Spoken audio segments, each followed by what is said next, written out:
Bom, gente, aí vai ficar um pouco do que foi explicado oralmente para vocês, que são os slides que eu sempre coloco, para que vocês possam entender um pouco mais sobre o conteúdo de hoje de português. Então, dando continuidade, só para relembrar o que é sentido literal, tá? Bom, o sentido literal, ele tem como objetivo informar, argumentar e orientar no texto, tá? Esse é o sentido literal. Já o sentido figurado, a função dele, a preocupação maior dele é com a estética, e ele é muito usado na construção de música, poesias, poemas e textos publicitários. Neste caso, eu dei como exemplo aí um texto publicitário, tá? Que no caso aí tá falando sobre a operadora TIM e sobre a marca Havaianas, tá? Observa que o sentido figurado faz a gente entender que é para chamar a atenção do leitor, ele usa palavras comuns, palavras de sentido que a gente tem bom entendimento e que eu vou entender o que eu estou lendo. Porque neste caso, se você parar para pensar, TIM, viver sem fronteiras, se eu não usar a coerência da operadora TIM, eu não vou saber o que é viver sem fronteiras. A Havaianas, a mesma coisa. Se eu não tenho conhecimento do que são Havaianas, que está relacionada à marca Havaianas, eu não vou saber que elas são as legítimas, ok?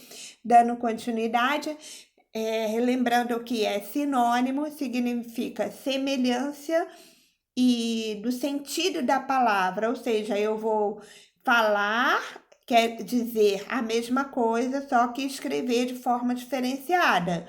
Que no caso aí vocês podem observar que vocês têm casa e significa a mesma coisa que residência.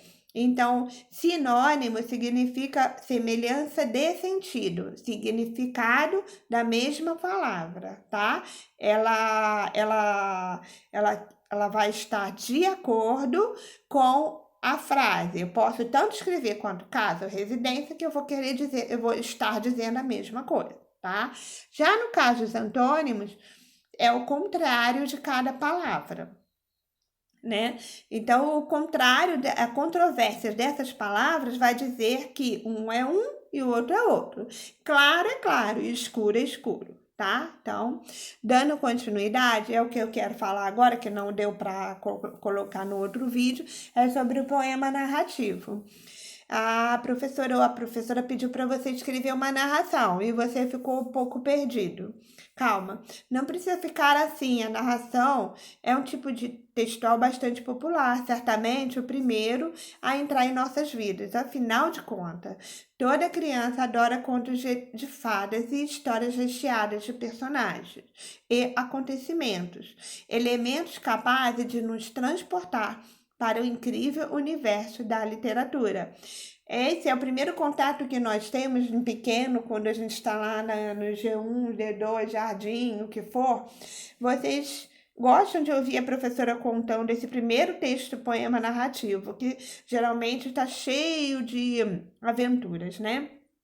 Então, o que é um texto narrativo, né?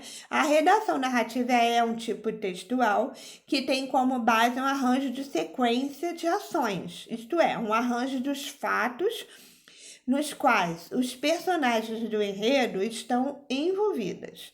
Essas ações são desenvolvidas em um tempo e espaço determinado, obedecendo uma estrutura, ou seja, existe uma sequência para que eu possa fazer um texto narrativo, tá? Que é o que eu vou explicar agora. Como eu faço um texto narrativo? Primeiro, eu tenho que ter uma introdução, o desenvolvimento, o ápice da história e o desfecho da história, tá?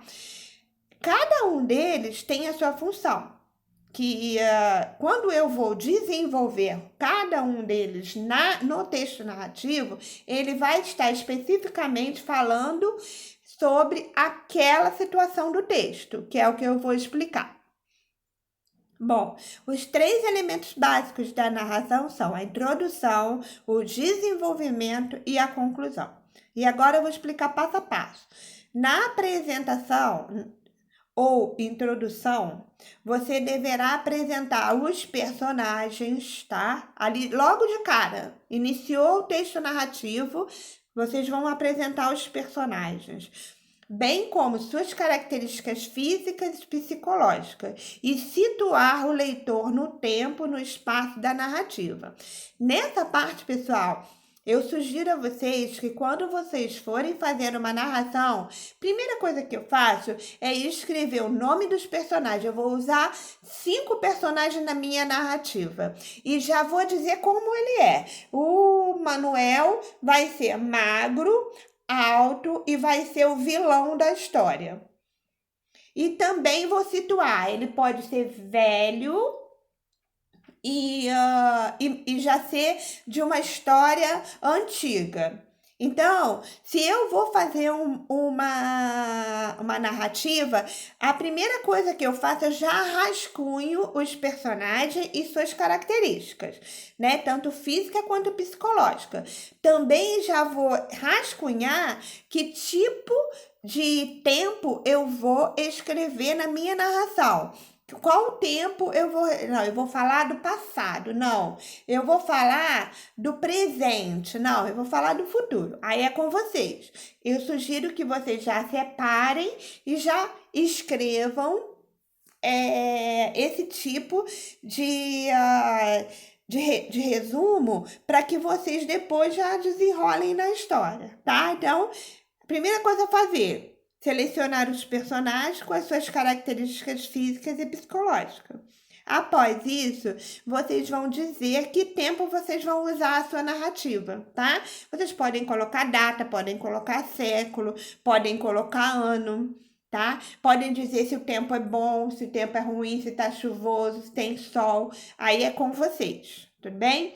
No desenvolvimento, você vai apresentar os conflitos, ou seja, as diversas situações os quais os personagens serão envolvidos. Nessa parte, pessoal, é geralmente onde entra os diálogos, né? Se não tiver o diálogo, vai ter que ter um narrador falando, contando aquele desfecho da história ali, que é onde acontecem os conflitos da história. Nessa parte da narração é onde você tem que se posicionar diante dos conflitos que vai acontecer em tudo. A plebeia, ela caiu do cavalo e se machucou, e neste momento apareceu um príncipe e cuidou dela. Isso já é um desfecho. Aí pode gerar um diálogo entre os dois, ok? Não esquecendo que para gerar um diálogo eu tenho que usar também a pontuação. 12 pontos e depois travessão quando alguém for falar, tá? Alguém vai falar 2 pontos e quando alguém estiver falando, travessão, ok? Aí essas situações vão caminhar para o ápice ou clímax da história, que é o momento exato em que você vai, enfim, fisgar o leitor. Nessa parte da narração, vocês vão usar aquela sensação de desconforto, ou quando tem uma sensação mais aterrorizante, ou então, a princesa desmaiou, ou a princesa sumiu, né? É a situação onde o leitor vai ficar aguçado para chegar ao final da história. E na conclusão, né, onde nós teremos o desfecho para esses conflitos, né? Momentos em que você poderá mostrar soluções ou não, tá? Para os problemas dos personagens. Você pode terminar a narrativa com um fim bem esclarecedor ou deixar em off para que você possa dar continuidade numa nova situação, numa nova narrativa, tá? Pensando em elementos básicos para a narração, esses são os elementos que vocês vão precisar para fazer uma narração. Sem eles, fica muito complicado, tá, pessoal?